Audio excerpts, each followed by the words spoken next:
Dish చేయడం కోసం మన ఫార్చ్యూన్ రిఫైన్డ్ సన్ఫ్లవర్ ఆయిల్ వాడదాం. మీరు దీంతో ఎటువంటి వంటలు చేసినా చక్కగా తేలిగ్గా లైట్గా మరియు వడలు పూరీలు ఇవన్నీ చేసుకున్నప్పుడు ఆ నూనె చేతికి అంటితే బాగోదు. లైట్గా ఉంటే మనకు తినడానికి బాగుంటుంది, మన ఆరోగ్యం కూడా బాగుంటుంది. దీంట్లో ఉన్న మనకు కావాల్సిన అద్భుతమైన వైటమిన్లు ఇవి కూడా మనకి చాలా మంచిది. దీంట్లో మన కోలాపూరి మసాలా చేయడం కోసం నూనె వేసేసుకున్నాం. మన ఫార్చ్యూన్ రిఫైన్డ్ సన్ఫ్లవర్ ఆయిల్ కొంచెం వేడెక్కే లోపల ఈ టమాటాలు కూడా కట్ చేసేసుకున్నాం. అంటే సాధారణంగా మేము కోలాపూరి అనగానే దాంట్లో తాలింపు వేస్తాం. అది కూడా కూర అంతా రెడీ అయిన తర్వాత లాస్ట్లో వేసుకోవచ్చు. కానీ ఈరోజు స్టార్టింగ్లోనే ఎండుమిరపకాయలు, కరివేపాకు, అలాగే సన్నగా తరిగిన ఉల్లిపాయలు. ఈ ఉల్లిపాయల్ని లైట్గా బ్రౌన్ చేసుకుందాం.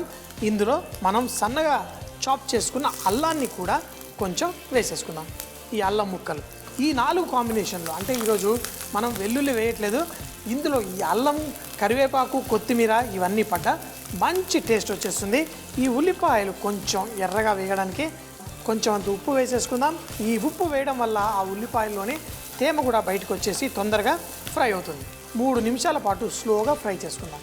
ఉల్లిపాయలు ఎర్రగా వేగిన తర్వాత పసుపు, మన పచ్చిమిరపకాయలు, టమాటాలు, చక్కగా వీటిని టమాటా, మన పచ్చిమిరపకాయలు. ఇప్పుడు ఈ టమాటాలు కూడా ఇందులో చక్కగా కరిగిపోవాలి.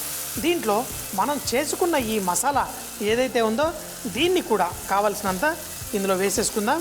ఇప్పుడు ఆ నువ్వులు అవన్నీ ఉండడం వల్ల మనకి గ్రేవీ కూడా కొంచెం చిక్కగా తయారవుతుంది. మీకు ఎంత చిక్కగా కావాలో అంత ఇదిగా మీరు ఇందులో నీళ్లు వేసుకోవచ్చు. ముందు ఈ టమాటాలతో పాటు ఈ నువ్వులు, మన కొబ్బరి, ఈ మసాలాను అంతా వేసేసి కుక్ చేసుకుందాం. టమాటాలని కొంచెం సేపు కుక్ చేస్తే ఈ టమాటాలంతా నలిగిపోయి చితికిపోయి ఈ వేడిలో ఆ మంచిగా గ్రేవీలా తయారవుతుంది. టమాటాలు చక్కగా ఈ మసాలాతో పాటు కరిగిపోవాలి. ఇది చేయడానికి మరొక 3-4 నిమిషాలు పడుతుంది. మసాలా కొంచెం సేపు కుక్ అయిన తర్వాత ఇందులో మనం కావలసినన్ని నీళ్లు,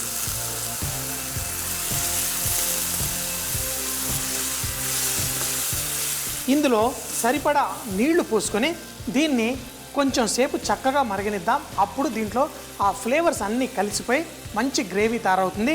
దాంట్లో మన పన్నీర్ ముక్కలు వేసి మరొక 2 నిమిషాలు కుక్ చేస్తే సరిపోతుంది. దీన్ని మరి కొంచెం సేపు ఇలా కుక్ చేసుకుందాం.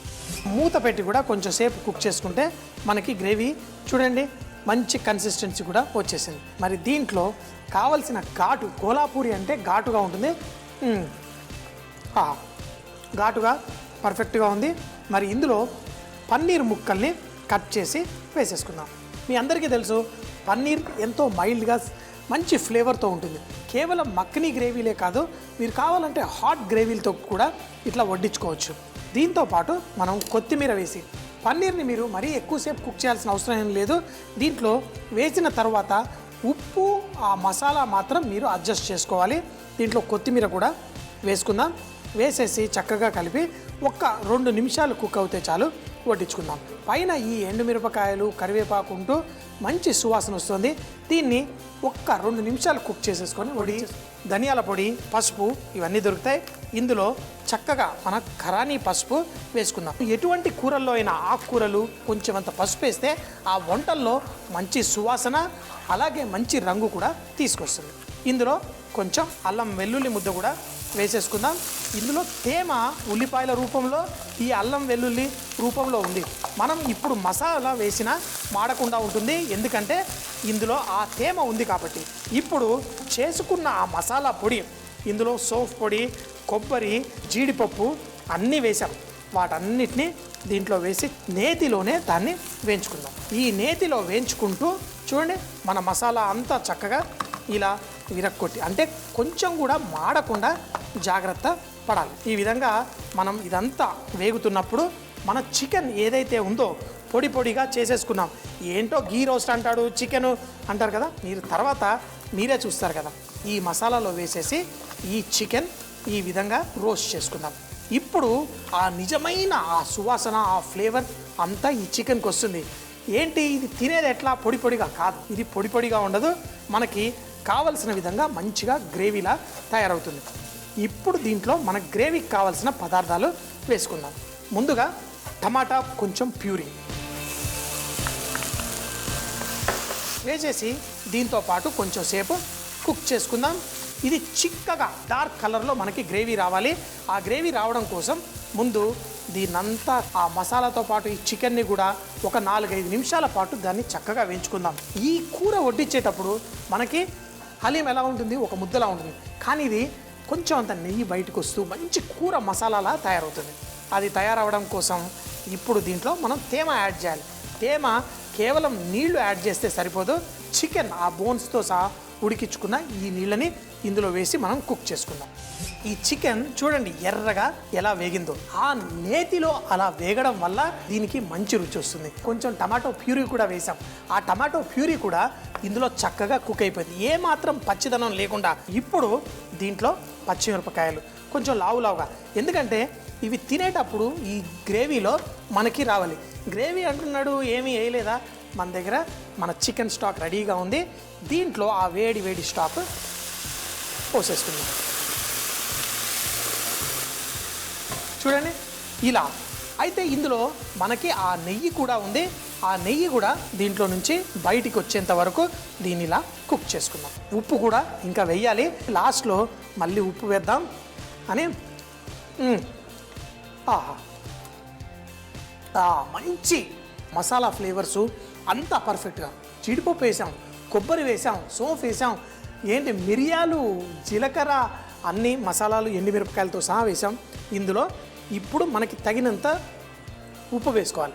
అంటే నెయ్యిలో చేస్తేనే ఇంత రుచి అని కాదు, మరి ఇది స్పెషల్ డిష్ అనేది స్పెషల్గా తింటేనే బాగుంటుంది. కానీ ఇప్పుడు దీన్ని ఒక 4-5 నిమిషాల పాటు కుక్ చేస్తే మన నెయ్యి పైకి తేలుతూ ఎర్రగా వచ్చినప్పుడు సరిపోతుంది. ఏదో సింపుల్గా ఉందనిపిస్తుంది కదా, ఒక్కొక్క బైట్లో అంటే ఒక్కొక్క చెంచాడు తింటుంటే ఆ అద్భుతమైన సువాసన వస్తుంది. దీన్ని ఇలాగా మరొక 5 నిమిషాల పాటు స్లోగా కుక్ చేసుకుందాం. దీంతో పాటు తినడం కోసం మాత్రం మనం చక్కగా కొంచెం ఉల్లిపాయలు, ఎందుకంటే ఈ ఘాటు కూరకి ఉల్లిపాయ, నిమ్మకాయ పెట్టేసుకుందాం.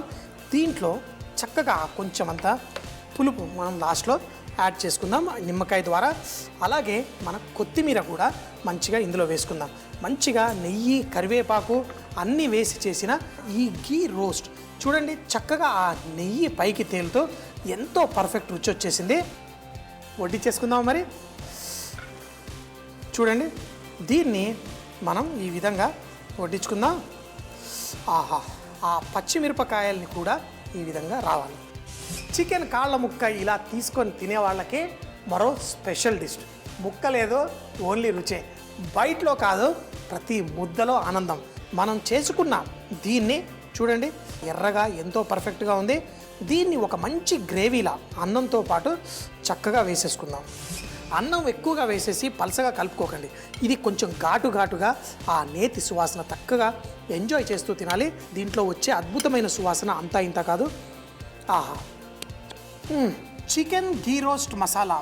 దీన్ని తయారు చేయడానికి ముందుగా స్టవ్ పై ప్యాన్ పెట్టి నీళ్లు పోసి అందులో చికెన్ బోన్లెస్ ముక్కలు, బోనున్న ముక్కలు కూడా వేసి చక్కగా బాయిల్ చేసుకోవాలి. తరువాత మరొక స్టవ్ పై ప్యాన్ పెట్టి దాంట్లో ఎండుమిరపకాయలు, గరం మసాలా, సోఫు, ఎండు కొబ్బరి పొడి కూడా వేసి, జీడిపప్పు కూడా వేసి చక్కగా వేయించుకోవాలి. మంచి రంగు వచ్చిన తర్వాత దీన్నంతా ఒక మిక్సీ జార్లో వేసి పొడి చేసి పెట్టుకోవాలి. చికెన్ ఉడికిన దాన్ని ఆ బోన్ సపరేట్ చేసేసి మిక్సీ జార్లో వేసి దాన్ని కూడా పొడిగా చేసి పెట్టుకోవాలి. తర్వాత ప్యాన్ లో 3 చెంచాల నెయ్యి వేసి, కరివేపాకు వేసి, దాంట్లో సన్నగా తరిగిన ఉల్లిపాయలు కొంచెం వేగిన తర్వాత కొంచెం అంత ఉప్పు, పసుపు, అలాగే అల్లం వెల్లుల్లి పేస్ట్ కూడా వేసి కొంచెం వేగిన తర్వాత పొడి చేసుకున్న చికెన్ మసాలా వేసి ఒక 5-10 నిమిషాల పాటు వేగిన తర్వాత దాంట్లో టమాటో ప్యూరీ కూడా వేసి దీన్ని చక్కగా మరి కొంచెం సేపు వేయించుకోవాలి. అలాగే పచ్చిమిరపకాయలు, తర్వాత చికెన్ స్టాక్ ఏదైతే చికెన్ ముక్కలు ఉడికాయో ఆ నీళ్లు వేసి మరో 15 నిమిషాల పాటు చక్కగా ఉడికించుకోవాలి. మనకి ఎప్పుడైతే నెయ్యి పైకి తేలుతూ చక్కగా మంచి సువాసన వస్తుందో ఉప్పు అడ్జస్ట్ చేసుకొని